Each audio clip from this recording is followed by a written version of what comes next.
जय हिंद। स्वागत है आप सभी का अपने यूट्यूब परिवार बीए सेमेस्टर वाला में। आज के इस क्लास में हम लोग कवर करेंगे बीए 6 सेमेस्टर जियोग्राफी का। ये पेपर 1 है। पेपर का नाम रहेगा आपके जियोग्राफी ऑफ इंडिया, ठीक है ना। भारत का भूगोल आपको पढ़ना होता है पेपर 1 में बीए 6 सेमेस्टर के। अब इसका एग्ज़ाम कब है तो डीडीयू में इसका एग्ज़ाम है 21 अप्रैल 2026 को, जो दीनदयाल उपाध्याय गोरखपुर विश्वविद्यालय है और उससे संबंधित सभी कॉलेज हैं। आप सभी के कल एग्ज़ाम होने वाले हैं, ठीक है। पेपर कोड है GEO 305। इसके बाद GEO 306 का एग्ज़ाम होगा। तो इस क्लास में क्या है सर, तो पिछले 2 वर्षों का क्वेश्चन पेपर आपको एक साथ मिलेगा, ठीक है। तो किस किस यूनिवर्सिटी के लिए इंपॉर्टेंट है, डॉक्टर भीमराव अम्बेडकर यूनिवर्सिटी, राजा महेंद्र प्रताप सिंह विश्वविद्यालय, राम मनोहर लोहिया विश्वविद्यालय, महात्मा ज्योतिबा फुले रोहिलखंड विश्वविद्यालय, चौधरी चरण सिंह यूनिवर्सिटी मेरठ विश्वविद्यालय, ठीक है, छत्रपति साहू जी महाराज यूनिवर्सिटी। और बात करें आपके Lucknow university, Siddharth university, BU Jhansi है, और माँ शाकुंभरी यूनिवर्सिटी सहारनपुर है, ठीक है, रज्जू भैया विश्वविद्यालय, महाराजा सुहेल देव यूनिवर्सिटी, वहाँ पर आपके लिखित एग्जाम हो रहा है। महात्मा गांधी काशी विद्यापीठ में भी आपके लिखित एग्जाम हो रहा है। वीर बहादुर सिंह पूर्वांचल यूनिवर्सिटी में भी आपके लिखित एग्जाम हो रहा है।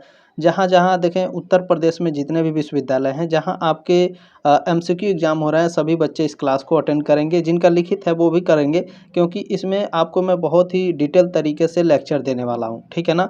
तो जो बच्चे ध्यान से सुनेंगे उनका जो पेपर है काफ़ी अच्छा जाएगा, ये मेरी गारंटी है, ठीक है। चले क्लास को स्टार्ट करते हैं। इस वाले क्वेश्चन पेपर में मैं बता दूं, सबसे पहले 2024-25 शास्त्र का क्वेश्चन पेपर देखेंगे, फिर हम लोग 2023-24 शास्त्र का क्वेश्चन पेपर कवर करेंगे, ठीक है। पेपर कोड देख लेंगे डीडीयू का, बीए 6 सेमेस्टर जियोग्राफी, पेपर का नाम देख लेंगे। स्टार्ट करते हैं। इसमें फर्स्ट क्वेश्चन आपसे पूछा गया है, निम्नलिखित में से कौन सा अलकनंदा और भागीरथी का संगम स्थल है। यानी जो अलकनंदा है और भागीरथी नदी है, इन दोनों का संगम स्थल को क्या कहा जाता है, तो इनको देवप्रयाग कहा जाता है, ठीक है ना। अलकनंदा और भागीरथी का जो संगम स्थल है इसे देवप्रयाग कहते हैं। डी ऑप्शन राइट हो जाएगा क्वेश्चन नंबर पहले का। और मैं बता दूं, जियोग्राफी में डीडीयू का जो एग्ज़ाम होता है बहुत ही टफ लेवल का एग्ज़ाम होता है। मैं बता दूं, यूपीएससी, ठीक है ना, यूपीएससी, बीपीएससी और यूपीएससी प्रीलिम्स में जितने भी एग्ज़ाम हुए हैं और बीपीएससी में, वहाँ से क्वेश्चन उठा उठा के आपके एग्ज़ाम में दिए गए हैं। ये बात आप लोग ध्यान रखेंगे पिछले साल। तो डीडीयू में पेपर काफ़ी हार्ड होते हैं बाबू, ये बात आपको ध्यान रखना है। किताब को जितना डीपली पढ़ेंगे उतनी अच्छे आपके एग्ज़ाम होंगे। बाकी मैं आपको ऐसे समझा दूंगा क्वेश्चन पेपर को कि आपको मज़ा आ जाएगा, ठीक है। तो ध्यान रखना है, मेरे साथ 1 घंटा 1.5 घंटा बने रहना है, ध्यान रखिएगा, ठीक है ना। तो ये क्वेश्चन आपका क्लियर हो गया कि अलकनंदा नदी और भागीरथी नदी के संगम स्थल को देवप्रयाग कहा जाता है, ठीक है। डी ऑप्शन आपका करेक्ट हो गया। अब यहाँ पर जो मैं की पॉइंट आपको बताऊंगा इसे अच्छे से पढ़ना है। ऐसा नहीं है कि ये केवल आपके एग्ज़ाम के लिए है। एग्ज़ाम के बाद जब आप ग्रेजुएशन कंप्लीट कर लेंगे उसके बाद कॉम्पिटिटिव एग्ज़ाम की तैयारी यूपीएससी, बीपीएससी और यूपीपी की तैयारी करते हैं, किसी भी कॉम्पिटिटिव एग्ज़ाम की तैयारी करते हैं, उसके लिए ये मोस्ट इंपॉर्टेंट रहेगा। जीएस उसमें जो आपके एग्ज़ाम में पूछा जाता है उसके लिए, ठीक है ना। तो यहाँ पर आप देखेंगे, गंगा उत्तराखंड राज्य के उत्तरकाशी जिले में गोमुख के पास गंगोत्री ग्लेशियर से निकलती है, ठीक है। ये आपके गंगा नदी को लेकर के यहाँ पर आपका क्लियर हो गया, ठीक है। देवप्रयाग 2 पवित्र नदियों भागीरथी और अलकनंदा का संगम है, ये भी आपका क्लियर हो गया, ठीक है। बद्रीनाथ के रास्ते में यह पहला प्रयाग है, ध्यान रखिएगा। बद्रीनाथ के रास्ते में पहला प्रयाग कौन है, देवप्रयाग है, ठीक है। इस संगम के बाद इस नदी को गंगा के नाम से जाना जाता है, याद रखिएगा, ठीक है ना। इसकी कुल लंबाई आपके एग्जाम में पूछा जाता है 2510 किलोमीटर है। आपके कुल 5 प्रयाग हैं, ठीक है ना। ये आपके एग्जाम में देखिएगा, इसी क्वेश्चन पेपर में आगे आपको पूछे जाएंगे। 5 प्रयाग कौन कौन से हैं, देवप्रयाग में भागीरथी नदी और अलकनंदा नदी मिलती है। रुद्रप्रयाग में पूछता है कौन कौन सी नदी मिलती है, तो मंदाकिनी नदी और अलकनंदा नदी मिलती है रुद्रप्रयाग में। नंदप्रयाग में कौन सी नदी मिलती है, तो नंदाकिनी नदी और अलकनंदा नदी मिलती है नंदप्रयाग में भैया। कर्णप्रयाग में कौन सी नदी मिलती है, तो पिंडारी नदी और अलकनंदा नदी मिलती है, ठीक है। विष्णुप्रयाग में धौली गंगा नदी और अलकनंदा नदी मिलती है, याद रखेंगे। ये 5 प्रयाग हैं, पांचों को अच्छे से आपको याद रखना है। जीएस पेपर में आपके पूछे जाएंगे यूपीएससी, बीपीएससी और अदर कॉम्पिटिटिव एग्जाम में, ठीक है। दूसरा क्वेश्चन है कि कश्मीर घाटी किन 2 पर्वत श्रृंखलाओं के बीच स्थित है। तो जो कश्मीर घाटी है ये महान हिमालय और पीर पंजाल पर्वत श्रृंखलाओं के बीच में स्थित है। सी ऑप्शन राइट हो जाएगा क्वेश्चन नंबर दूसरे का। अब इसको लेकर के कई सारे क्वेश्चन हैं, ध्यान से पढ़ लीजिएगा। देखें, कश्मीर की घाटी सबसे महत्वपूर्ण और साझा ही क्षेत्र का सबसे प्रसिद्ध हिस्सा मुख्य हिमालय और पंजाल श्रेणियों के बीच स्थित है। हिमालय की श्रेणियों में शामिल है कौन कौन से? ट्रांस हिमालय, ठीक है ना। पूछता है ट्रांस हिमालय के बारे में, तो इसके बारे में अच्छे से पढ़ लीजिए। ट्रांस हिमालय कहाँ स्थित है? तो काराकोरम सीमा और लद्दाख सीमा के बीच में जो ट्रांस हिमालय है ये प्रमुख है, ठीक है ना। ट्रांस हिमालय दुनिया की कुछ सबसे ऊंची चोटियों का घर है, जैसे माउंट केटू, गार्डविन ऑस्टिन 8611 मीटर, गसेर ब्रम, ठीक है, 8080 मीटर, ब्रॉन्ड पीक 8051 मीटर। ये सभी ट्रांस हिमालय के अंतर्गत ये पूछे जाते हैं। ट्रांस हिमालय के अंतर्गत क्या क्या आपका स्थित है, ध्यान रखिएगा। बृहद हिमालय या हिमाद्री के बीच में पूछा जाता है, तो mount Everest, mount Kanchenjunga, mount Makalu आदि यहाँ के प्रमुख पहाड़ हैं, ठीक है ना। बृहद हिमालय में पूछता है कौन कौन से पहाड़ हैं, तो ध्यान रखिएगा। पूछता है मध्य हिमालय या हिमाचल में कौन कौन से पहाड़ हैं, तो पीर पंजाल पर्वत श्रृंखला, धौला, ठीक है, धौलाधार पर्वत श्रृंखला और मसूरी पर्वत श्रृंखला कहाँ है? मध्य हिमालय या हिमाचल में, ठीक है। ये भी यहाँ से क्वेश्चन एक बार आपसे पूछा था, तो ध्यान रखिएगा। शिवालिक या बाह्य हिमालय, ठीक है। जम्मू शिवालिक या बाह्य हिमालय, उन्हें जम्मू में पहाड़ियों, उत्तराखंड में दुधवा पर्वतमाला, पश्चिम बंगाल में दार्जिलिंग पहाड़ियाँ आदि कहा जाता है, ठीक है। यहाँ पर आपके ये क्लियर हो गए सारे की पॉइंट, ठीक है। चलिए क्वेश्चन नंबर 3 देखेंगे। निम्नलिखित में से कौन सा युग्म सही सुमेलित है? सही सुमेलित कौन सा है? तो देखें, चंदन की लकड़ी केरल में नहीं पाई जाती है, देवदार मध्य प्रदेश में नहीं, सुंदरी जो है ये पश्चिम बंगाल में पाई जाती है। बिल्कुल सी ऑप्शन राइट हो जाएगा क्वेश्चन नंबर तीसरे का, ये बिल्कुल सही सुमेलित है। सुंदरी क्या है सर? तो सुंदरी वृक्ष है एक प्रकार का, ठीक है ना। ये पाया कहाँ जाता है गुरुजी? तो सुंदरी वन जो है मैग्रोव वनों की एक प्रमुख प्रजाति है, जो पश्चिम बंगाल के सुंदरबन डेल्टा में बहुतायत से पाए जाते हैं, ठीक है सर। चंदन की लकड़ी बारे में बताइए, पुष्पा वाला। देखें, मुख्य रूप से ये कर्नाटक और तमिलनाडु में पाई जाती है चंदन की लकड़ी, याद रखिएगा, ठीक है। देवदार, तो देवदार हिमालयी क्षेत्र में पाए जाते हैं, जैसे हिमाचल प्रदेश और जम्मू कश्मीर, ठीक है ना। मध्य प्रदेश में ये नहीं पाए जाते हैं, ध्यान रखिएगा। सागौन तो आप सभी लोग जानते हैं, मध्य प्रदेश के ये पर्णपाती वनों में पाया जाता है, जम्मू कश्मीर में आपका नहीं पाया जाता है, ठीक है ना। क्लियर हो गया सारा। चलिए देखिए, क्लास को लाइक भी कर दीजिएगा और सब्सक्राइब मोस्टली सभी लोग कर लेंगे, क्योंकि मेरे 1 लाख बच्चे होने वाले हैं, तो आप लोग योगदान जरूर दीजिए, ठीक है। 4 नंबर क्वेश्चन देखिए, पूछा है भारत में कपास की खेती के लिए सबसे आदर्श क्षेत्र कौन सा है? सबसे आदर्श क्षेत्र है दक्कन का पठार। ये ऑप्शन राइट हो जाएगा क्वेश्चन नंबर 4 का, ठीक है ना। दक्कन का पठार ही क्यों गुरुजी? तो क्योंकि यहाँ पर काली मिट्टी पाई जाती है। काली मिट्टी को क्या कहा जाता है सर? रेगूर मिट्टी कहा जाता है काली मिट्टी को, ठीक है। तो दक्कन के पठार में प्रचुर मात्रा में काली मिट्टी यानी लावा मिट्टी पाई जाती है, रेगूर मिट्टी, जो नमी धारण करने की उच्च क्षमता रखती है, जो कपास की फसल के लिए सर्वोत्तम होता है, ठीक है। प्रमुख क्षेत्र कौन है गुरुजी? तो महाराष्ट्र, गुजरात, तेलंगाना के क्षेत्र इसमें शामिल हैं दक्कन के पठार के अंतर्गत, ठीक है। चलिए 5 नंबर क्वेश्चन देखेंगे। 5 नंबर क्वेश्चन आपसे क्या पूछा गया है? कोपेन के अनुसार मध्य प्रदेश का अधिकांश क्षेत्र निम्नलिखित में से किस जलवायु क्षेत्र का हिस्सा है? तो यह CWG का हिस्सा है। ये ऑप्शन आपका राइट है क्वेश्चन नंबर 5 का। गुरुजी, कोपेन के अनुसार मध्य प्रदेश का अधिकांश क्षेत्र CWG का हिस्सा है, तो ये CWG है क्या? इसके बारे में बताइए। बिल्कुल बताएंगे, ध्यान दीजिएगा। CWG को कहते क्या है? शुष्क शीत ऋतु के साथ मानसूनी जलवायु, ठीक है, इसका पूरा नाम हो गया। तो कोपेन के जलवायु वर्गीकरण के अनुसार मध्य प्रदेश का अधिकांश क्षेत्र CWG का हिस्सा है, ठीक है। CWG को मैंने बताया यहाँ पर शॉर्ट फॉर्म में याद रखिएगा, इसे आर्द्र उपोष्ण कटिबंधीय कहा जाता है, ठीक है। मध्य प्रदेश के अधिकांश उत्तरी, मध्य और पूर्वी भाग में यह जलवायु पाई जाती है, जहाँ सर्दियाँ शुष्क होती हैं और गर्मियों में मानसूनी वर्षा होती है। अब यहाँ पर AW को भी याद रखिएगा, बहुत इंपॉर्टेंट है। इसे उष्णकटिबंधीय सवाना कहते हैं AW को। राज्य के दक्षिणी और पश्चिमी भागों जैसे झाबुआ, धार, खरगोन में उष्णकटिबंधीय सवाना जलवायु AW पाई जाती है, जहाँ गर्मियाँ गर्म और सर्दियाँ क्या होती हैं? शुष्क होती हैं, ठीक है। क्लियर हो गया आपका। 6 नंबर प्रश्न देखें। पूछा गया है कि कोपेन के जलवायु वर्गीकरण के अनुसार AMW जलवायु पाई जाती है, कहाँ पाई जाती है? असम, पंजाब, तेलंगाना या फिर गोवा में? तो कोपेन के जलवायु वर्गीकरण के अनुसार AMW की जलवायु गोवा में पाई जाती है। डी ऑप्शन राइट है क्वेश्चन नंबर 6 का। सर कुछ समझ में नहीं आया, थोड़ा सा और बता दीजिए। बिल्कुल बताएंगे, ध्यान रखिएगा। यहाँ पर ध्यान देंगे। देखिए, कोपेन के जलवायु वर्गीकरण के अनुसार AMW यानी उष्णकटिबंधीय मानसूनी अल्प शुष्क ऋतु वाली जलवायु मुख्य रूप से भारत के पश्चिमी तट यानी कोंकण और मालाबार तट पर पाई जाती है। यह जलवायु विशेष रूप से गोवा, दक्षिण पश्चिमी महाराष्ट्र, कर्नाटक के तटीय क्षेत्र और केरल में पाई जाती है। ठीक है, तो इसकी विशेषताएं क्या हैं सर? इसकी विशेषताएं भी पूछता है आपके एग्जाम में। तो मुंबई के दक्षिण में पश्चिमी तटीय मैदान है। ये स्थित कहाँ है? तो मुंबई के दक्षिण में पश्चिमी तटीय मैदान है ये। वर्षा, तो इसकी विशेषताओं में वर्षा क्या है? तो यहाँ दक्षिण पश्चिम मानसून से गर्मियों में बहुत अधिक वर्षा, लगभग 300 सेंटीमीटर से अधिक वर्षा होती है। ठीक है, अच्छा इसको आगे मैं समझा दे रहा हूँ, इसी में आपके आगे है। यहाँ पर ये देख लीजिए, ये इम्पोर्टेंट है। यह जो क्षेत्र है अपनी उच्च वर्षा के कारण उष्णकटिबंधीय वर्षा वनों के लिए जाना जाता है। ठीक है, ये तो मैंने आपको बता दिया। इसमें और आपको याद कर लेना है यहाँ पर जो इम्पोर्टेंट चीज़ें हैं। देखिए AMW, ठीक है, AMW यह पश्चिमी तट मुंबई के दक्षिण की विशेषता है।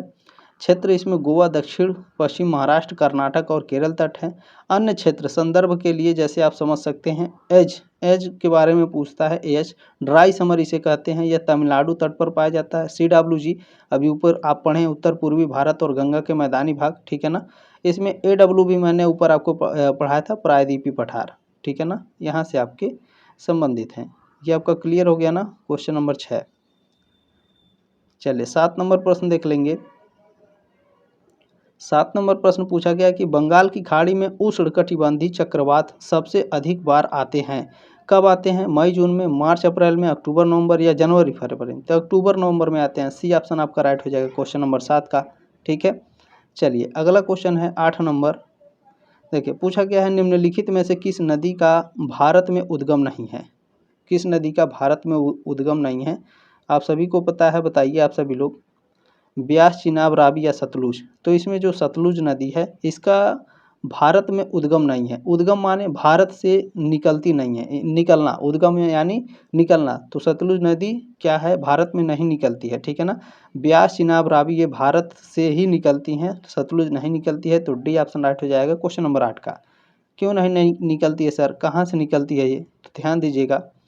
देखें, सतलुज नदी का उद्गम भारत में नहीं बल्कि तिब्बत, चीन में होता है। यह नदी कैलाश पर्वत के दक्षिण में स्थित मानसरोवर झील के निकट राक्षस ताल यानी रक्ष स्थल झील से निकलती है। भारत में हिमाचल प्रदेश के सिपकी ला दर्रे के माध्यम से प्रवेश करती है। बहुत ही इम्पोर्टेंट है। ठीक है ना, ये क्लास बहुत ही इम्पोर्टेंट है। अगर आप ध्यान से पढ़ लेंगे तो मज़ा आ जाएगा। देखिए, जो ब्यास नदी है आपके ऑप्शन में, इस नदी का उद्गम कहाँ से होता है? भारत के हिमाचल प्रदेश में रोहतांग दर्रे के पास ब्यास कुंड से। ठीक है। चिनाब नदी का कहाँ से होता है गुरुजी? तो यह नदी हिमाचल प्रदेश के लाहौल स्पीति जिले में बाड़ा लाचा दर्रे के पास से निकलती है। 2 धाराओं में, चंद्र और भाग, ठीक है, इसके संगम से बनती है, ध्यान रखिएगा।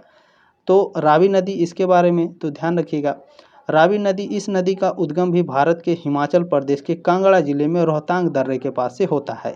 ठीक है, क्लियर हो गया। चलिए प्रश्न नंबर 9 पूछा गया है, गेहूं मुख्यतः किस जलवायु की फसल है? शीतोष्ण, उपोष्ण, उषाद्र या शीत? तो आप सभी लोग जानते हैं ठंडी में बोई जाती है, शीतोष्ण। ठीक है, ये ऑप्शन राइट है क्वेश्चन नंबर 9 का। ठीक है ना, क्लियर हो गया। चलिए नेक्स्ट क्वेश्चन देखेंगे।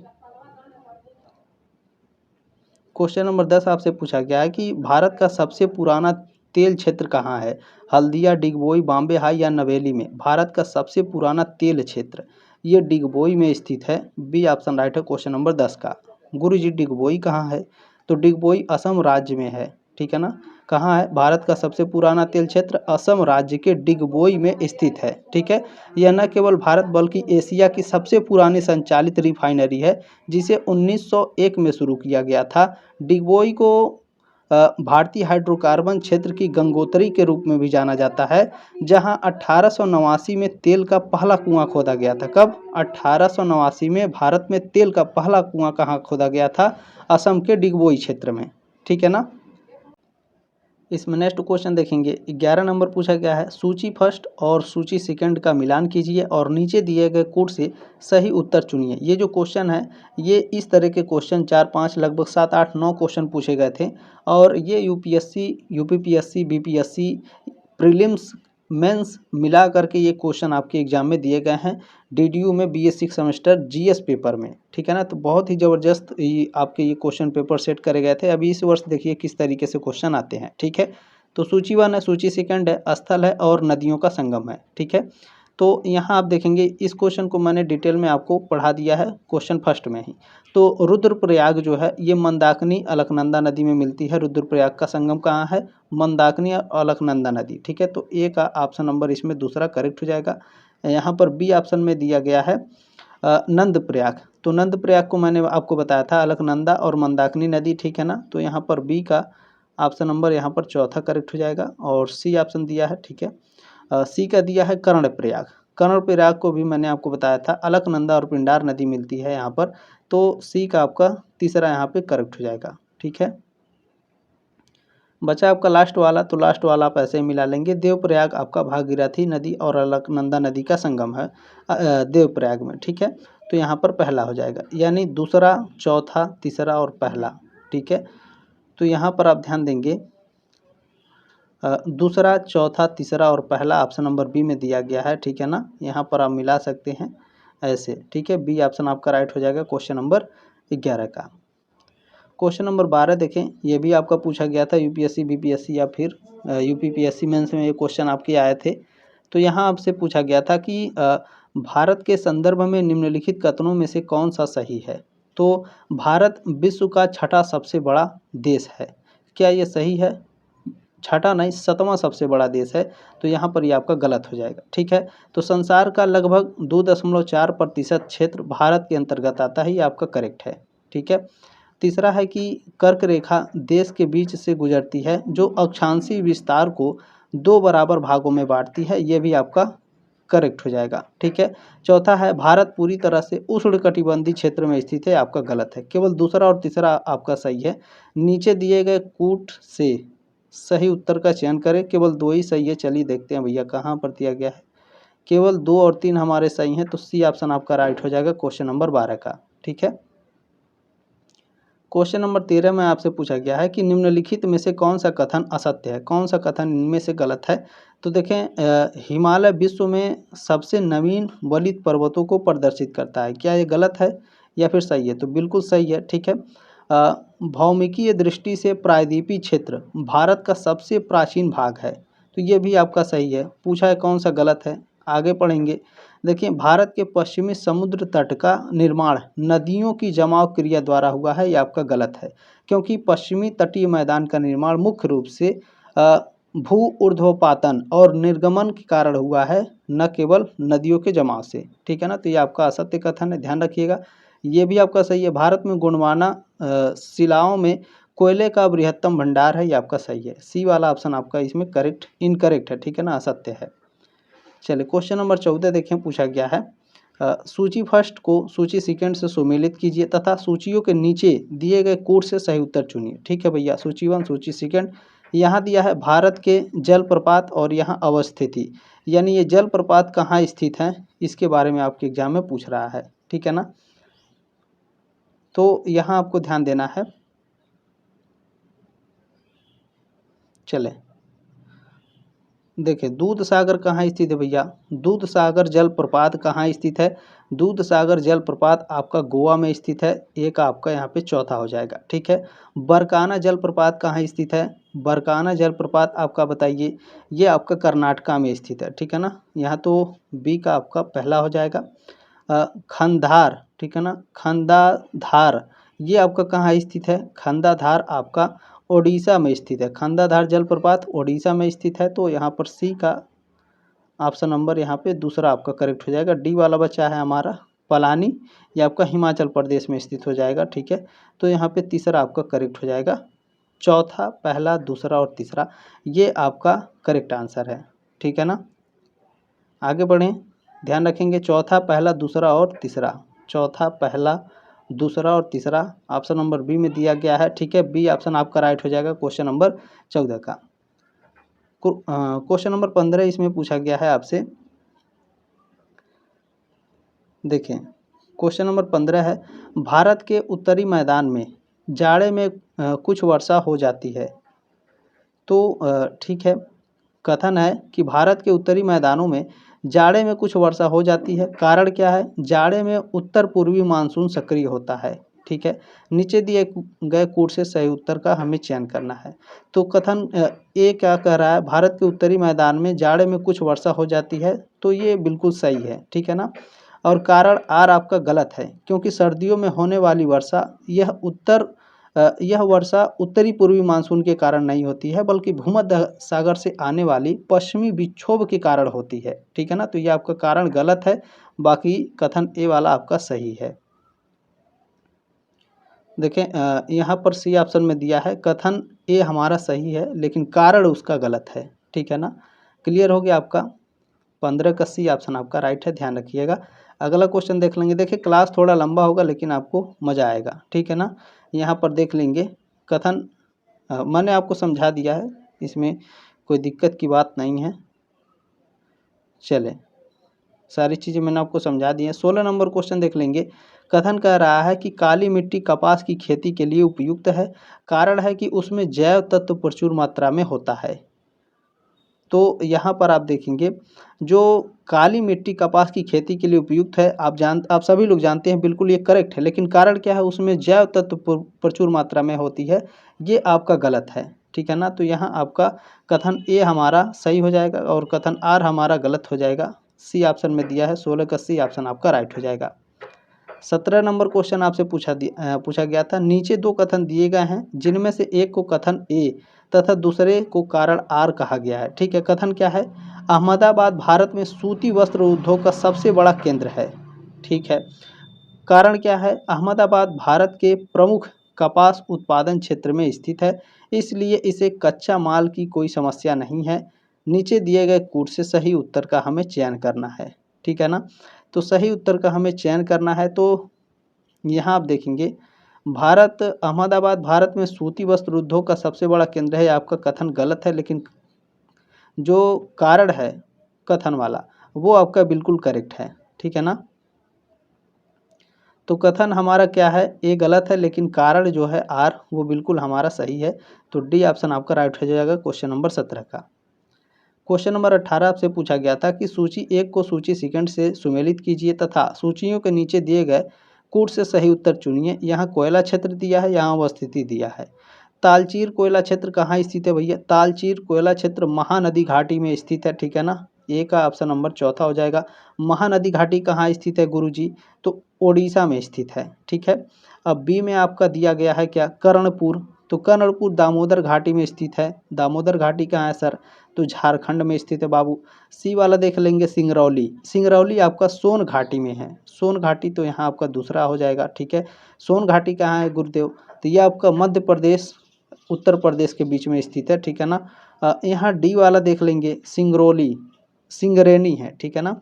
तो जो सिंगरेनी है, ये आपका कहाँ स्थित है? गोदावरी घाटी में स्थित हो जाएगा। तो यहाँ तीसरा आपका करेक्ट हो जाएगा। गोदावरी घाटी कहाँ है? तेलंगाना में। ठीक है, ये आपका क्लियर हो गया। चौथा, पहला, दूसरा और तीसरा। चौथा, पहला, दूसरा और तीसरा याद रखेंगे। ए में दिया है तो ए ऑप्शन आपका राइट हो जाएगा। चलिए, 19 नंबर क्वेश्चन आपसे पूछा गया है। सूची 1 को सूची सेकंड से सुमेलित कीजिए तथा सूचियों के नीचे दिए गए कोड से सही उत्तर चयन कीजिए। ठीक है भैया, यहाँ पर आपका दिया गया है तेल शोधन कारखाना और यहाँ राज्य दिया गया है। नुमालीगढ़ तेल शोधन कारखाना कहाँ स्थित है? नुमालीगढ़ तेल शोधन कारखाना ये आपका कहाँ स्थित है? तो ये आपका स्थित है असम में। ठीक है ना। तो ए का आपका चौथा हो जाएगा। तातीपाका तेल शोधन कारखाना कहाँ स्थित है? तो यहाँ बी वाला लिख लेंगे। ठीक है, तो यह आपका स्थित है आंध्र प्रदेश में। ठीक है, यहाँ आपका हो जाएगा तीसरा। और यहाँ कोयनी तेल शोधन कारखाना कहाँ है गुरुदेव? तो कोयनी तेल शोधन कारखाना आपका गुजरात में है, ठीक है, तो यहाँ हो जाएगा आपका दूसरा। और बरौनी बिहार में हो जाएगा, ठीक है ना, डी ऑप्शन आपका पहला हो जाएगा। तो चौथा, तीसरा, दूसरा और पहला, ठीक है, ये भी याद कर लीजिएगा, ठीक है। चौथा, यहाँ पर देखेंगे हमारा कौन सा ऑप्शन सही है, चौथा, तीसरा, दूसरा और पहला ऑप्शन नंबर डी में दिया गया है, ठीक है। नेक्स्ट क्वेश्चन देखेंगे। 20 नंबर प्रश्न पूछा गया है, निम्नलिखित में से कौन से भारतीय कोयले के अभिलक्षण हैं? तो भारतीय कोयले का अभिलक्षण है हाई आस्क कंटेंट, उच्च भस्म अंश होता है क्या इसमें? बताइए, बिल्कुल करेक्ट है। निम्न सल्फर अंश होता है क्या? बिल्कुल। निम्न भस्म संगलन तापमान होता है क्या? नहीं। केवल पहला और दूसरा आपका इसमें अभिलक्षण है भारत में कोयले पाए जाने वाले के, ठीक है ना। तो पहला और दूसरा हमारा केवल ए में दिया गया है, 20 का ए ऑप्शन आपका राइट हो जाएगा। नेक्स्ट क्वेश्चन 21 नंबर पूछा गया है, खान मंत्रालय की वार्षिक रिपोर्ट 2020-21 के अनुसार निम्नलिखित में से कौन से दो राज्य भारत में लौह अयस्क के प्रमुख उत्पादक हैं? तो ओडिशा और छत्तीसगढ़ खान मंत्रालय की वार्षिक रिपोर्ट 2020-21 के दौरान सबसे बड़े लौह अयस्क के प्रमुख क्षेत्र हैं भारत में, ठीक है ना। ओडिशा में 51.1% लौह उत्पादन हुआ था 2020-21 में खान मंत्रालय की वार्षिक रिपोर्ट के अनुसार, और छत्तीसगढ़ में हुआ था 18%, ठीक है ना। और कर्नाटका में यहाँ पर लगभग ये तीसरे स्थान पर था, तो इसको भी याद रखिएगा, 16.9%, ठीक है ना। तो इसमें पहला और दूसरा आपका करेक्ट है, ध्यान रखेंगे। कूट भी दिया गया है, तो कूट देख लेंगे हमारा कौन सा सही है। पहला और दूसरा हमारा करेक्ट है, बी ऑप्शन आपका राइट हो जाएगा क्वेश्चन नंबर 21 का। क्वेश्चन नंबर 22 देखें, पूछा गया है आपसे कि निम्नलिखित कथनों पर विचार कीजिए तथा नीचे दिए गए कूट से सही उत्तर का चयन कीजिए, ठीक है। चलिए देखते हैं। यहाँ पर दिया है लौह अयस्क का सबसे बड़ा संपन्न भंडार कर्नाटक में पाया जाता है। भंडार का मतलब आप समझ रहे हैं, इकट्ठा करके रखा हुआ, तो कर्नाटक बिल्कुल करेक्ट है आपका पहला। दूसरा क्या है, भारत विश्व में लौह अयस्क का दूसरा सबसे बड़ा उत्पादक नहीं है। देखें, ऑस्ट्रेलिया है और ब्राज़ील है। भारत इसमें बेसिकली चौथे पाँचवें नंबर पे आता है, ठीक है ना।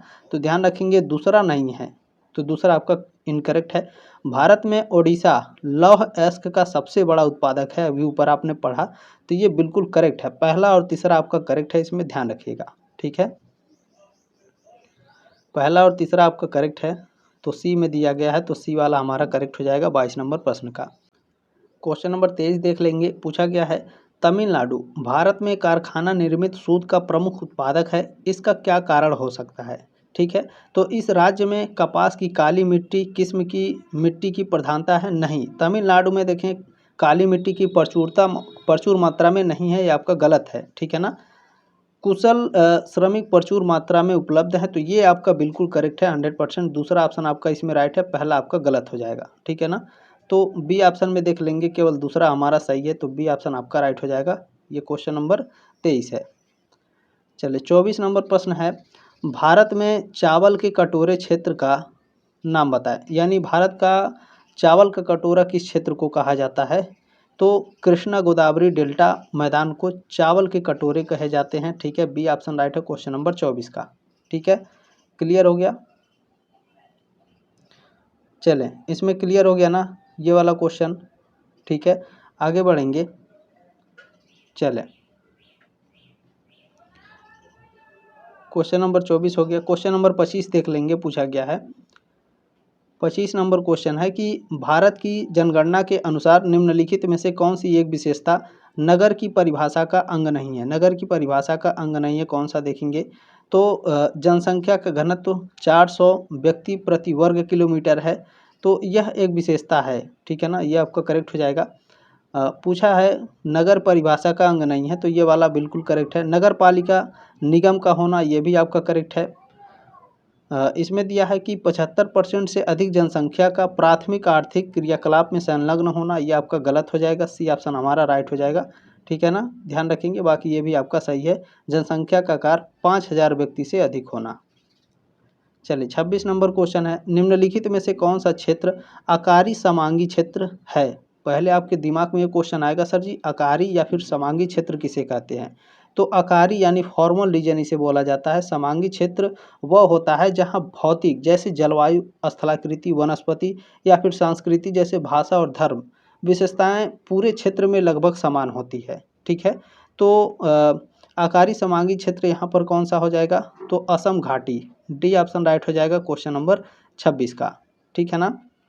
अच्छा, यहाँ पर जो दिल्ली महानगर क्षेत्र है, हैदराबाद सिकंदरा क्षेत्र और दिल्ली जयपुर आगरा त्रिकोण है। ठीक है ना, इसे गोल्डन ट्रायंगल कहा जाता है। क्रियात्मक क्षेत्र के उदाहरण हैं जो केंद्रों यानी शहरों के बीच कनेक्टिविटी और आर्थिक गतिविधियों पर आधारित होते हैं, आकारी या फिर समांगी नहीं है। ठीक है ना, ध्यान रखिएगा, डी ऑप्शन आपका करेक्ट है। क्वेश्चन नंबर 27 क्या पूछा गया है, 27 नंबर क्वेश्चन है कि केरल का, ठीक है ना, कुड्डानाड, यहाँ देखें कुड्डानाडु प्रसिद्ध है, किसके लिए प्रसिद्ध है भैया, तो भारत का न्यूनतम ऊंचाई वाला क्षेत्र के लिए प्रसिद्ध है। 27 का ऑप्शन नंबर इसमें बी हमारा करेक्ट हो जाएगा। ठीक है, चलिए 28 नंबर क्वेश्चन है, भारत में एग्रो इकोलॉजिकल रीजन्स यानी कृषि पारिस्थितिकी क्षेत्र की कुल संख्या है, कितनी है, 20 है। डी ऑप्शन आपका राइट हो जाएगा क्वेश्चन नंबर 28 का। क्वेश्चन नंबर 29 आपसे पूछा गया है, निम्नलिखित में से किस राज्य में सिनकोना वृक्ष नहीं उगता है, असम, केरल, छत्तीसगढ़ या पश्चिम बंगाल में। तो छत्तीसगढ़ में आपका सिनकोना वृक्ष नहीं उगता है, असम, केरल और पश्चिम बंगाल में उगेगा। तो सी ऑप्शन आपका राइट हो जाएगा क्वेश्चन नंबर 29 का। अगला क्वेश्चन देख लेंगे, 30 नंबर पूछा गया है, निम्नलिखित में से कौन सी एक नदी भारतीय गंगा नदी बेसिन का हिस्सा नहीं है। भारतीय गंगा नदी बेसिन का हिस्सा कौन सा नहीं है, तो पुनपुन नदी, अजोय नदी और जलांगी नदी, ये तीनों भारतीय गंगा बेसिन नदी के हिस्से हैं, जौक नदी नहीं है। डी ऑप्शन आपका राइट हो जाएगा क्वेश्चन नंबर 30 का। गुरु जी जौक नदी कौन है, तो जौक नदी महानदी की एक सहायक नदी है, गंगा नदी की सहायक नदी नहीं है। ठीक है, ये पाया कहाँ जाता है गुरु जी, तो मुख्य रूप से छत्तीसगढ़ और ओडिशा में बहती है जौक नदी। ठीक है, इसके विपरीत जो पुनपुन है, अजोय है और जलांगी नदियाँ हैं, ये गंगा नदी प्रणाली के हिस्से हैं, ध्यान रखिएगा। ठीक है, चलिए नेक्स्ट क्वेश्चन यहाँ पर देखेंगे, 31 नंबर है कि भारतीय उपमहाद्वीप मूलतः एक विशाल भूखंड का भाग था जिसे कहते हैं गोंडवाना लैंड कहते हैं। डी ऑप्शन राइट हो जाएगा क्वेश्चन नंबर 31 का। गोंडवाना लैंड का अपने आप में एक इतिहास रहा है बाबू। गोंडवाना लैंड पेंजिया का दक्षिणी भाग था।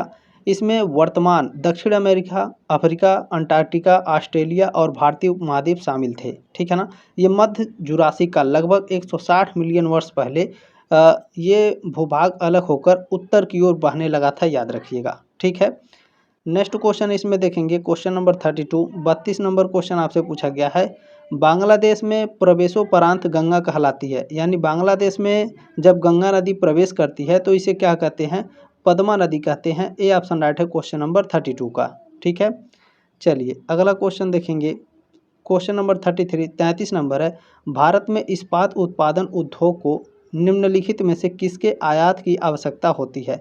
अगर भारत में इस्पात उद्योग का उत्पादन करना है, ठीक है, भारत में इस्पात उत्पादन उद्योग हमें करना है तो हमें किस कोयले की ज़रूरत पड़ती है, तो कोककारी कोयले की ज़रूरत पड़ती है। सी ऑप्शन राइट है क्वेश्चन नंबर 33 का। क्लियर हो गया। चलिए नेक्स्ट क्वेश्चन देखेंगे, 34 नंबर, निम्नलिखित में से कहाँ तेल शोधन कारखाना नहीं है।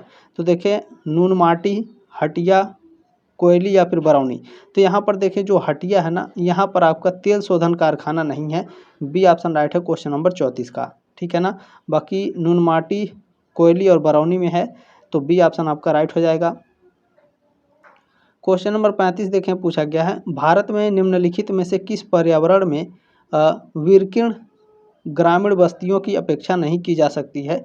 तो यहाँ पर देखेंगे उत्तर पूर्वी के वन और पहाड़ियों में, ठीक है ना, यहाँ पर विकिरण ग्रामीण बस्तियों की अपेक्षा नहीं की जा सकती है। डी ऑप्शन राइट है क्वेश्चन नंबर 35 का। बाकी इन तीनों जगहों पर किया जा सकता है, इसे आपको याद रखना है। ठीक है, नेक्स्ट क्वेश्चन 36 नंबर यहाँ पर आप देखेंगे, निम्न में से कौन सा सही सुमेलित नहीं है। यहाँ गर्म जल प्रपात के स्रोत दिए गए हैं और यहाँ अवस्थिति दी गई है।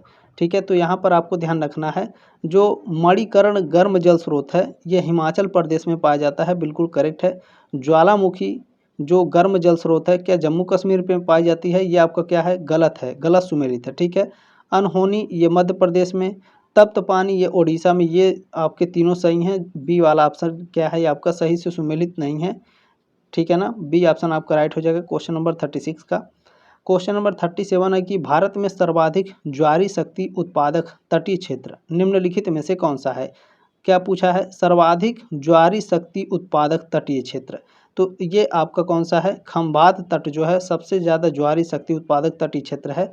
डी ऑप्शन राइट है क्वेश्चन नंबर 37 का। ठीक है, नेक्स्ट क्वेश्चन देख लेंगे, 38 नंबर है, किस राज्य में सौर ऊर्जा के विकास की सर्वाधिक क्षमता है। सौर ऊर्जा के विकास की सर्वाधिक क्षमता है राजस्थान राज्य की। डी ऑप्शन राइट हो जाएगा क्वेश्चन नंबर 38 का। ठीक है, नेक्स्ट क्वेश्चन देख लेंगे, क्वेश्चन नंबर 39 आपसे पूछा गया है, हाइड्रोजन विजन 2025 से संबंधित है।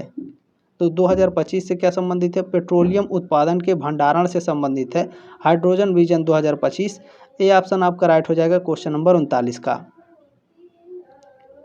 चलिए नेक्स्ट क्वेश्चन 40 नंबर पूछा गया है, निम्नलिखित शैल समूहों से कौन भारत में अधिकतम मात्रा में कोयला प्रदान करता है।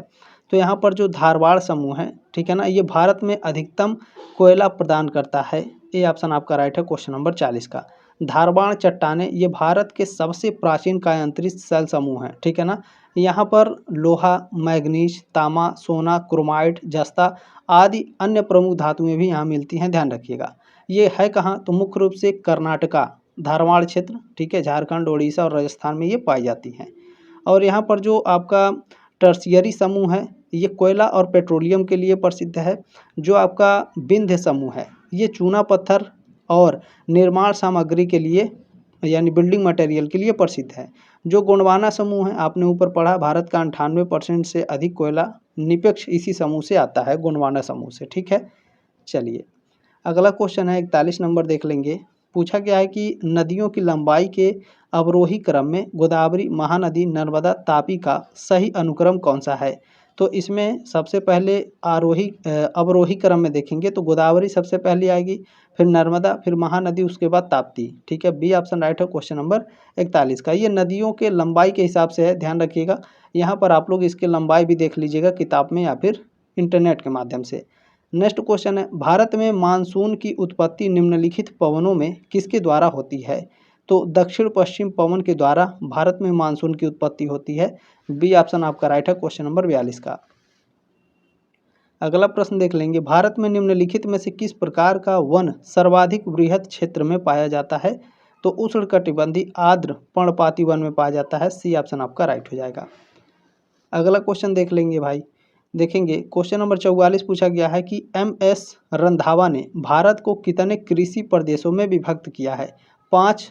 सी ऑप्शन राइट है क्वेश्चन नंबर 44 का। ठीक है ना, तो वो 5 क्षेत्र कौन कौन से हैं, तो इसमें आपको याद रखना है। ठीक है, एम.एस. रंधावा ने भारत की जलवायु परिस्थिति, मिट्टी और फसलों के आधार पर भारत में 5 बृहद कृषि प्रदेशों में विभाजित किया है। यह वर्गीकरण उनकी पुस्तक भारतीय कृषि यानी इंडियन एग्रीकल्चर में प्रस्तुत किया गया था। ठीक है, वो 5 क्षेत्र कौन कौन से हैं, जिसमें पहला है शीतोष्ण हिमालयी प्रदेश। इसमें कौन कौन से आते हैं, कश्मीर आता है, हिमाचल प्रदेश, उत्तराखंड, असम और सिक्किम की पहाड़ियाँ। यहाँ चाय, फल, सेब, नाशपाती मुख्य हैं।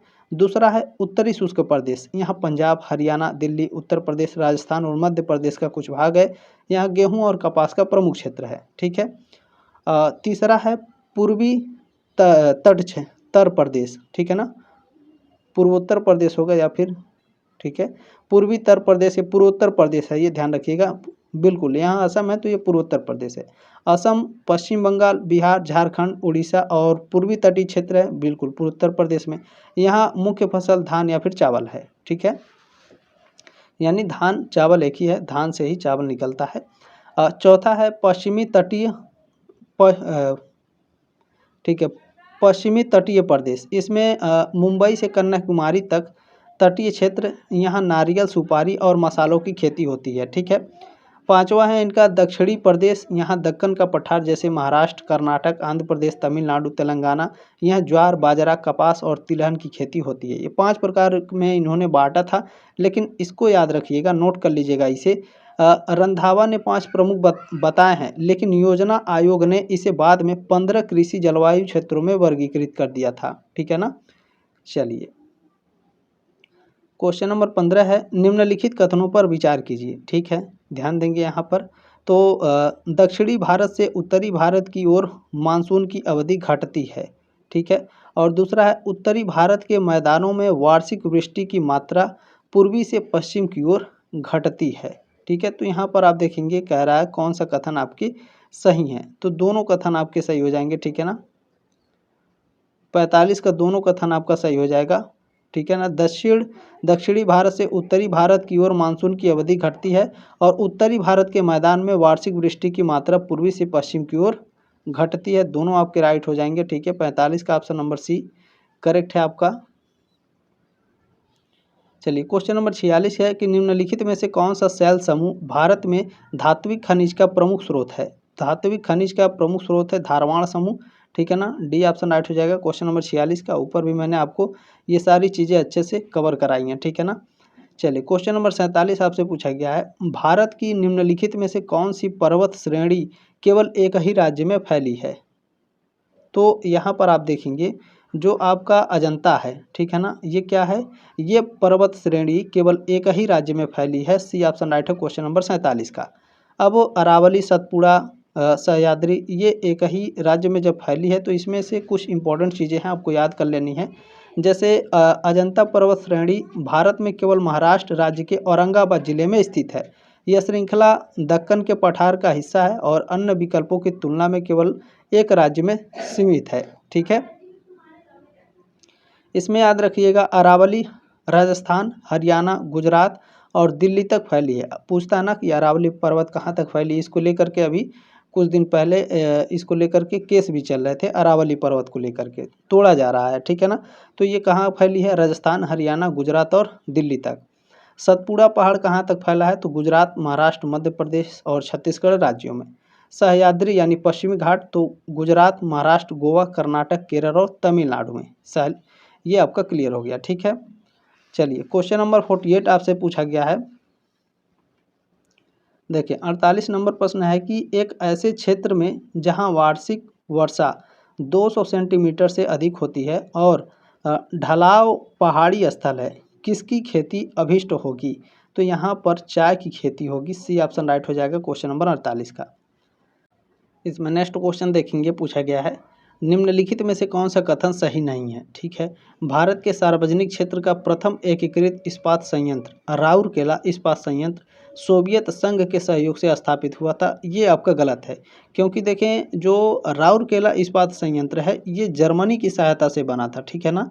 जर्मनी की सहायता से स्थापित हुआ था। कब, तो आप लोग कमेंट करके बताएंगे। ये सोवियत संघ के सहयोग से स्थापित नहीं हुआ था, यह बात आपको ध्यान रखना है। ये कथन आपका बिल्कुल सही नहीं है। ए ऑप्शन राइट हो जाएगा क्वेश्चन नंबर 49 का। बाकी इसमें बी वाला आपका करेक्ट है। सलेम इस्पात संयंत्र भारत में जंगरोधी स्टेनलेस इस्पात का प्रमुख उत्पादक है। ये आपका बिल्कुल करेक्ट है। इसे भी पढ़िए ताकि एग्जाम में आपका आएगा तो याद रखिएगा। Maharashtra electro smelt limited Bharat इस्पात प्राधिकरण की समनुशंसी है, ये भी आपका राइट है। विशाखापत्तनम इस्पात संयंत्र राष्ट्रीय इस्पात निगम लिमिटेड की इकाई है, यह भी आपका करेक्ट है, ठीक है। चलिए 50 नंबर क्वेश्चन क्या है, हरित खेती सन्निहित है। हरित खेती जो है सन्निहित है तो समेकित कीट प्रबंधन, समेकित पोषक पदार्थ आपूर्ति एवं समेकित प्राकृतिक संसाधन प्रबंधन के लिए सी ऑप्शन राइट हो जाएगा क्वेश्चन नंबर 50 का।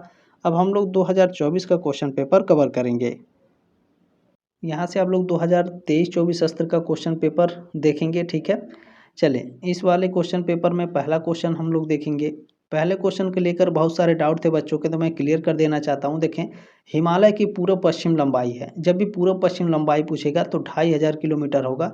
अगर पूछेगा केवल कि हिमालय की लंबाई है तो आपका 2400 किलोमीटर होगा।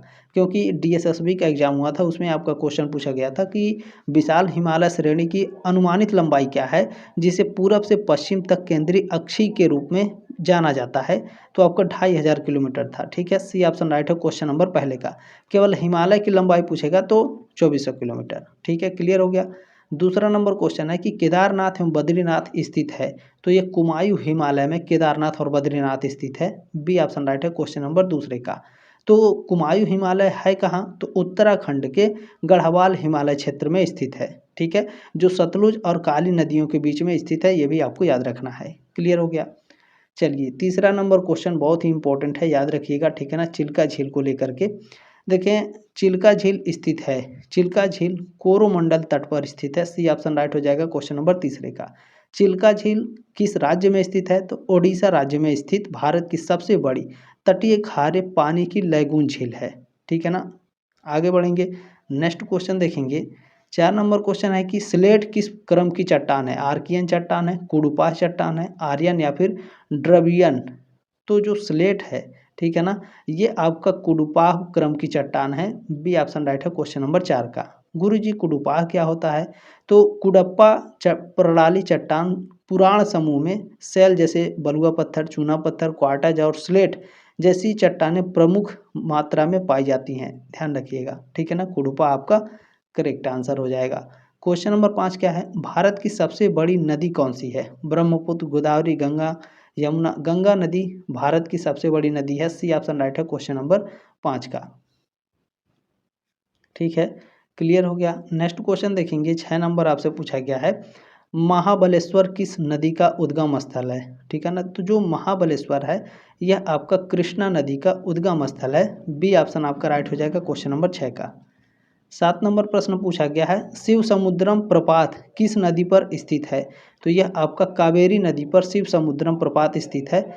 ए ऑप्शन आपका राइट हो जाएगा क्वेश्चन नंबर 7 का। ठीक है ना, आगे बढ़ेंगे।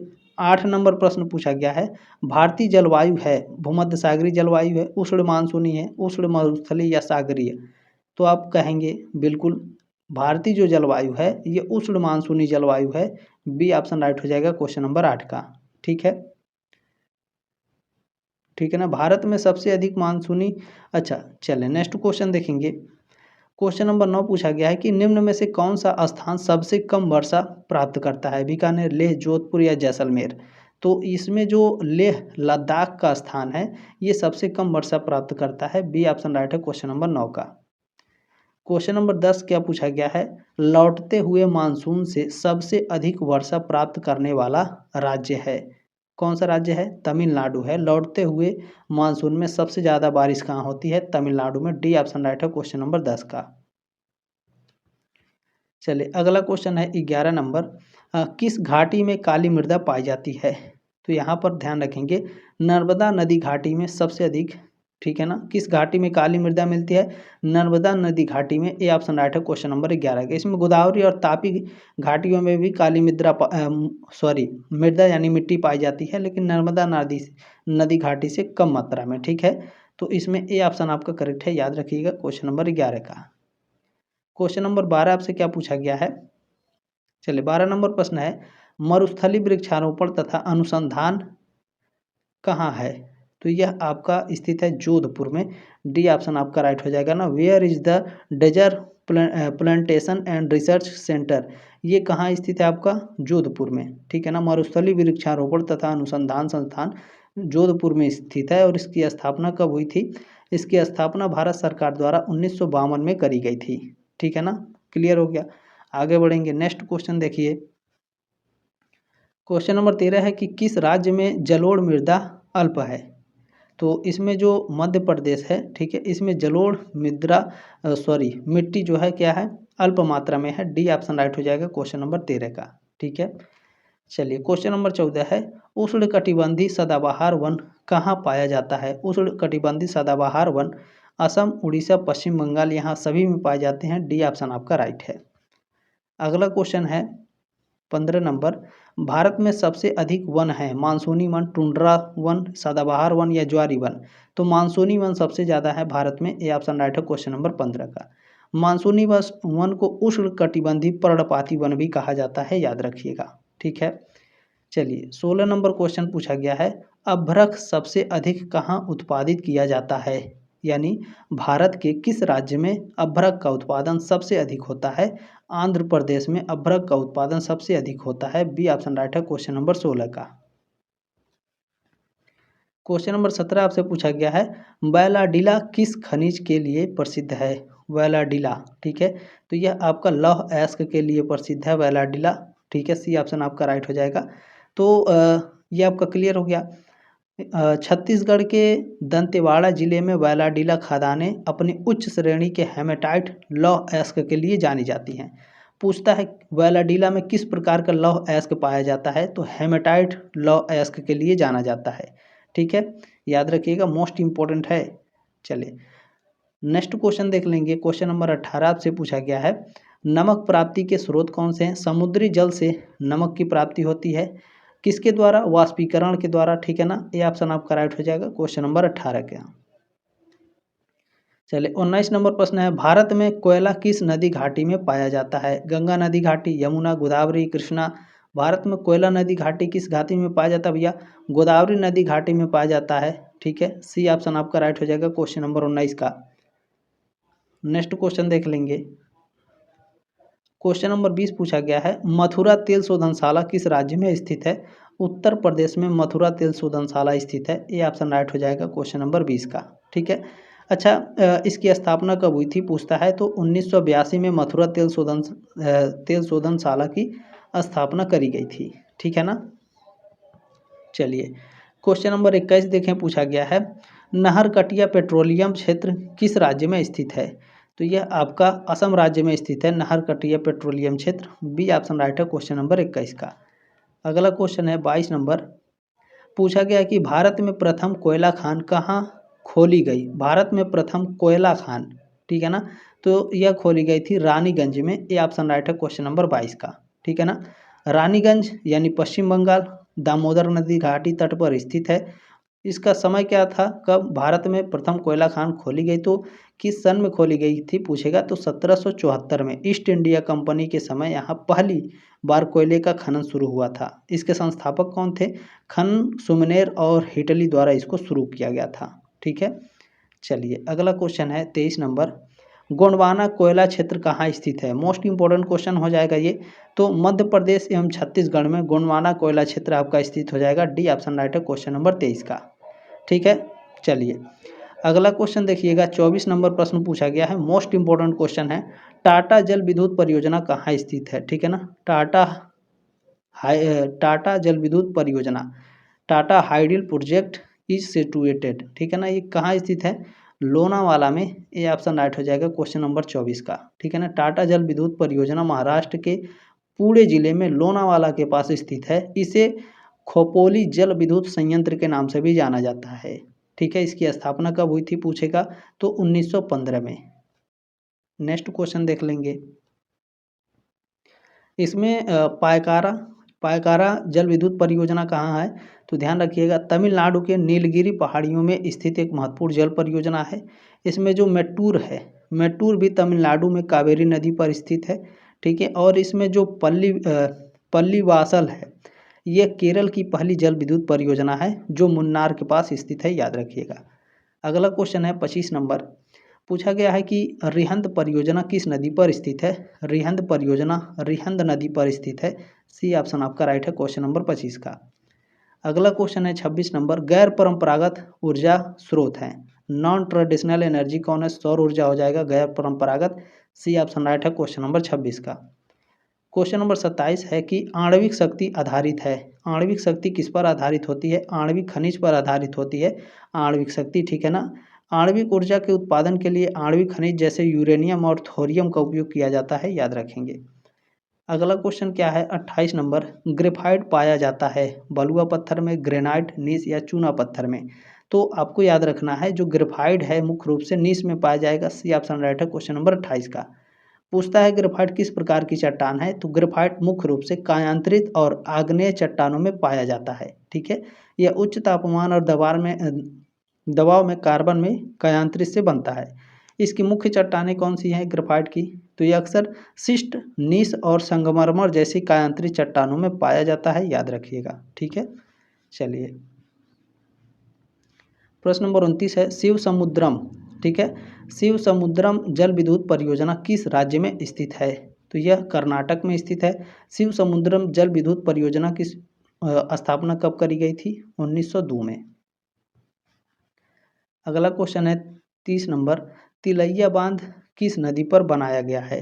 ठीक है ना, तो जो इसमें तिलैया बांध है यह बराकर नदी पर बनाया गया है। तिलैया बांध किस नदी पर? बराकर नदी पर। ये ऑप्शन राइट हो जाएगा क्वेश्चन नंबर 30 का, ठीक है। यह जो बराकर नदी पर बनाया गया है, तो बराकर नदी यह दामोदर नदी घाटी द्वारा निर्मित पहला बांध और जल विद्युत स्टेशन है, जिसका उद्घाटन 1953 में हुआ था, ठीक है ना। चलिए क्लियर हो गया। बराकर नदी पर बनाया गया है, तो ये स्थित कहाँ है? झारखंड के कोरडमा जिले में स्थित है। नेक्स्ट क्वेश्चन देखेंगे, ठीक है। तिलैया बांध किस नदी पर बनाया गया है? तो बराकर नदी पर बनाया गया है। किसके द्वारा? दामोदर नदी घाटी द्वारा बनाया गया है। इसे 1953 में उद्घाटन हुआ था। बराकर नदी पर बनाया गया है, तो बराकर नदी है कहाँ? झारखंड के कोडरमा जिले में स्थित है, याद रखेंगे। ठीक है, इतना क्लियर हो गया। क्वेश्चन नंबर 31 है, ओबरा बांध किस नदी पर बनाया गया है? ओबरा बांध ये आपका रिहंद नदी पर बनाया गया है। ये ऑप्शन राइट है क्वेश्चन नंबर 31 का। रिहंद कहाँ स्थित है? यह बांध कहाँ स्थित है? ओबरा बांध उत्तर प्रदेश के सोनभद्र जिले में ओबरा नामक स्थान पर स्थित है। ठीक है, चलिए अगला क्वेश्चन देखेंगे। क्वेश्चन नंबर 32 है कि गांधी सागर बांध किस नदी पर बनाया गया है? गांधी सागर बांध तो ये बनाया गया है आपका चंबल नदी पर। ये ऑप्शन आपका करेक्ट हो जाएगा। अगला क्वेश्चन है 33 नंबर क्वेश्चन देख लेंगे। निम्नलिखित में से किसने वर्षा को जलवायु क्षेत्रों के वर्गीकरण का आधार माना? तो यह माना है कोपेन, थार्नवेट और ट्रीबार्थ, इन तीनों ने माना है। डी ऑप्शन राइट हो जाएगा क्वेश्चन नंबर 33 का। ठीक है ना, क्लियर हो गया। देखिए मैं बता दूं, जो कोपेन है ये तापमान और वर्षा के वार्षिक एवं मासिक औसत का उपयोग करके वनस्पति के आधार पर जलवायु को 5 वर्गों में बांटा, कोपेन महोदय ने। ठीक है, और जो थार्नवेट हैं ये 1931, ठीक है, 1931 और 1948 में वर्षा की प्रभावशीलता और तापीय दक्षता के आधार पर जलवायु को वर्गीकरण किया था। तो ये दोनों हो गए। जो ट्रीबार्थ हैं, ट्रीबार्थ कोपेन के वर्गीकरण में संशोधन करते हुए वर्षा की मौसमी विशेषताओं और वनस्पतियों पर जोर दिया था। ठीक है ना, क्लियर हो गया। आगे बढ़ेंगे, इसमें डी ऑप्शन आपका राइट है क्वेश्चन नंबर 33 का। ठीक है, चलिए नेक्स्ट क्वेश्चन है। इसमें पूछा गया है आपसे कि ब्रह्मपुत्र जब भारत के अरुणाचल प्रदेश में प्रवेश करती है तो इसे कहा जाता है। जब ब्रह्मपुत्र नदी भारत के अरुणाचल प्रदेश में प्रवेश करती है तो इसे दिहांग कहा जाता है। बी ऑप्शन आपका राइट है क्वेश्चन नंबर 34 का। नेक्स्ट क्वेश्चन है, माड मिट्टी उत्तर प्रदेश के किस भाग में पाई जाती है? तो यह उत्तर प्रदेश के दक्षिणी उत्तर प्रदेश में पाई जाती है। बी ऑप्शन राइट है क्वेश्चन नंबर 35 का। क्वेश्चन नंबर 36 पूछा गया है, भारत में पर्यावरण संरक्षण अधिनियम लागू किया गया, कब लागू किया गया था? 1986 में। बी ऑप्शन राइट है क्वेश्चन नंबर 36 का। ठीक है ना, भारत में पर्यावरण संरक्षण अधिनियम एनवायरमेंटल प्रोटेक्शन एक्ट 1986 में लागू किया गया था। आगे बढ़ेंगे, नेक्स्ट क्वेश्चन देखेंगे। चले 37 नंबर क्वेश्चन पूछा गया है कि कौन सा भारतीय राज्य कॉफ़ी का सबसे बड़ा उत्पादक है? तो इसमें कर्नाटक जो है कॉफ़ी का सबसे बड़ा उत्पादक है। ठीक है, डी ऑप्शन राइट है क्वेश्चन नंबर 37 का। अगला प्रश्न है, भारत में लौह एवं इस्पात उद्योग का सर्वाधिक संकेंद्रण किस क्षेत्र में स्थित है? तो छोटा नागपुर पठार में स्थित है। डी इसमें सी ऑप्शन आपका राइट है क्वेश्चन नंबर 38 का। ठीक है, नेक्स्ट क्वेश्चन है, भारत में पहली सूत वस्त्र उद्योग 1954 में कहाँ स्थापित किया गया था? बॉम्बे में स्थापित किया गया। ए ऑप्शन आपका राइट है। अगला क्वेश्चन है 40 नंबर कि काजीरंगा प्रसिद्ध है किसके लिए? गैंडे के लिए प्रसिद्ध है। ए ऑप्शन आपका राइट है। ठीक है ना, नेक्स्ट क्वेश्चन देख लेंगे। क्वेश्चन नंबर 41 आपसे पूछा गया है कि कौन सा राज्य अपनी सीमाएं म्यांमार के साथ साझा नहीं करता? तो इसमें देखें, जो सिक्किम है ये म्यांमार से अपनी साझा नहीं करता है, बॉर्डर शेयर नहीं करता है म्यांमार से सिक्किम। ठीक है, डी ऑप्शन राइट है क्वेश्चन नंबर 41 का। सिक्किम म्यांमार के साथ अपनी सीमा साझा नहीं करता है। अरुणाचल प्रदेश, नागालैंड, मणिपुर और मिजोरम ये 4 पूर्वोत्तरी भारतीय राज्य म्यांमार के साथ अंतर्राष्ट्रीय सीमा साझा करते हैं। सिक्किम जो है ये भूटान, चीन और नेपाल के साथ अपनी सीमा साझा करता है, म्यांमार के साथ नहीं। ठीक है, चलिए नेक्स्ट क्वेश्चन पूछा गया है कि बोकारो स्टील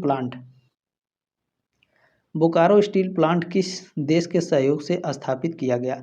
तो जो बोकारो है ये सोवियत रूस के द्वारा स्थापित किया गया था। ठीक है ना, कब? 1964 में, ध्यान रखेंगे। चलिए नेक्स्ट क्वेश्चन पूछा गया है आपसे इसमें कि कावेरी नदी जल विवाद राज्य से संबंधित है। कावेरी नदी जल विवाद राज्य से किस राज्य से संबंधित है? तो यह तमिलनाडु और कर्नाटक राज्य से संबंधित है, कावेरी नदी जल विवाद। ठीक है, ये ऑप्शन आपका राइट है 43 का। अगला क्वेश्चन है 44 नंबर, निम्नलिखित में से कौन सा भारत बांग्लादेश के मध्य जल वितरण के बंटवारे को लेकर विवाद से संबंधित है? तो यह फरक्का बैराज है। डी ऑप्शन आपका राइट है 44 का। क्वेश्चन नंबर 45 देखेंगे, पूछा गया है निम्नलिखित में से कौन सा खनन शहर है। खनन शहर इसमें है देखिए झरिया, ठीक है, खनन शहर है, कोयले के लिए प्रसिद्ध है। सी ऑप्शन आपका राइट है क्वेश्चन नंबर 45 का। नेक्स्ट क्वेश्चन है, भारत में किस प्रकार की मिट्टी का क्षेत्रफल सर्वाधिक है। जलोढ़ मिट्टी का क्षेत्रफल सर्वाधिक है। ए ऑप्शन आपका राइट है। अगला क्वेश्चन है 47 नंबर, उत्तर प्रदेश का लखनऊ शहर निम्नलिखित में से किस हथकरघा उद्योग के लिए प्रसिद्ध है। तो ये चिकनकारी कढ़ाई के लिए प्रसिद्ध है, ठीक है ना, यहाँ चिकन का काम लिखा है, तो चिकनकारी कढ़ाई के लिए प्रसिद्ध है। सी ऑप्शन आपका राइट है। अगला क्वेश्चन है कि श्री सैलम जल विद्युत ऊर्जा संयंत्र किस नदी पर बनाया गया है। तो यह कृष्णा नदी पर बनाया गया है श्री सैलम जल विद्युत संयंत्र। सी ऑप्शन आपका राइट है। किसी भी क्वेश्चन में कोई डाउट होगा तो अभी मैं बताऊंगा, ठीक है। सतलज नदी किस दर्रे से होकर भारत में प्रवेश करती है। सतलज नदी सिप किला दर्रे से भारत में होकर प्रवेश करती है। डी ऑप्शन राइट है क्वेश्चन नंबर 49 का, ठीक है। किसी भी क्वेश्चन में कोई डाउट है तो आप हमसे पूछ सकते हैं। ये मेरा व्हाट्सअप नंबर है 7607574584। एग्ज़ाम के बाद आप लोग अपना क्वेश्चन पेपर जरूर भेजेंगे, ये आपकी जिम्मेदारी है, क्योंकि आप जो क्वेश्चन पेपर देख रहे हैं ये आपके सीनियर ने भेजा था, तो आपकी जिम्मेदारी बनती है कि आप क्वेश्चन पेपर भेजें ताकि आपके जो जूनियर बच्चे हैं वो क्वेश्चन पेपर पा सके अगले साल। ये आपकी जिम्मेदारी है, प्लीज़ आप लोग ज़रूर क्वेश्चन पेपर भेज दीजिए। एग्ज़ाम के बाद आप लोग सर को भूल जाते हैं, ठीक है, तो प्लीज़ भेज दीजिएगा, ठीक है। चलिए ये लास्ट क्वेश्चन है, जोजिला दर्रा किस पर्वत श्रेणी में स्थित है। जोजिला दर्रा ये आपका जास्कर श्रेणी में स्थित है, ठीक है। कहाँ, जास्कर श्रेणी। ये ऑप्शन राइट है क्वेश्चन नंबर 50 का। बाकी क्लास कैसी लगी कमेंट के माध्यम से ज़रूर बताइएगा। जल्द मिलेंगे आपके नेक्स्ट क्लास में, तब तक के लिए जय हिंद, वंदे मातरम।